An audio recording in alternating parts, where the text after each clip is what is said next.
Hi, I'm Shannon Coiner, and I am the author of The Evolution of Dog Training, From Choke Chains to Clickers, Uncovering the Secrets of a Well-Behaved Dog. A lot of people ask me why I wrote this book. And the reason I wrote it was because I see clients every day that come to me with their dogs on choke chains, pinch collars, maybe they're using shock collars at home. And when they come to me, I don't use any of those things.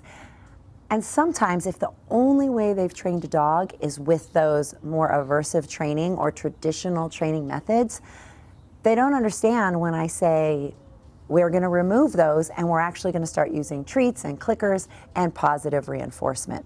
So I really wanted to be able to describe where traditional training came from and how we've evolved over the years to a more positive training theories and more methods that are less aversive to our dogs and actually more pleasant for us. So I wrote the book and when you get into it, you'll get to see that we start with explaining where did traditional training came from. It came from World War I in 1910.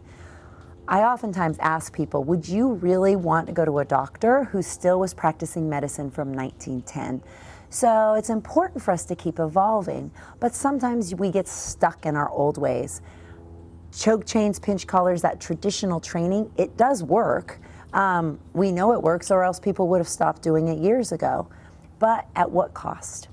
When we're doing traditional training, it's more looking for what's wrong and what the dog did wrong and punishing that, rather than trying to teach them what we want them to do in certain situations.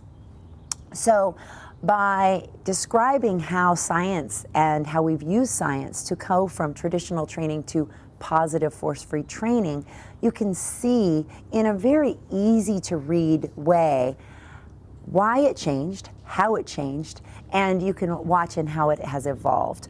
So that's why I wrote this book. Everyone's used traditional training if they've trained dogs for longer than 20 years. I've used traditional training. I started officially really training dogs when I was about 15 or 16 years old, and the classes I took with my lab Missy were all traditionally trained. We used choke chains. They offered pinch collars if your dog was uncontrollable on the choke chain. I didn't like it even when I was a teenager. So as I progressed as an adult and got my dogs of my own that weren't family dogs, I could make choices. And because in college I worked in zoos, I got to experience positive reinforcement. And I started using that on my dogs and really trying to look into all the different methods of using positive reinforcement. So over the years, even my techniques, my positive reinforcement techniques, have adjusted and changed as we've learned more and more about how dogs learn.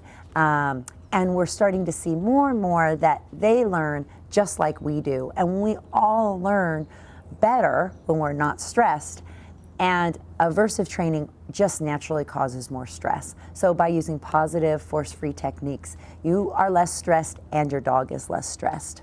So I hope you get a chance to check out the book, and I will have these video segments to help enhance each chapter as we go on. So I hope you pick up your Evolution of Dog Training and follow this journey with me throughout the book.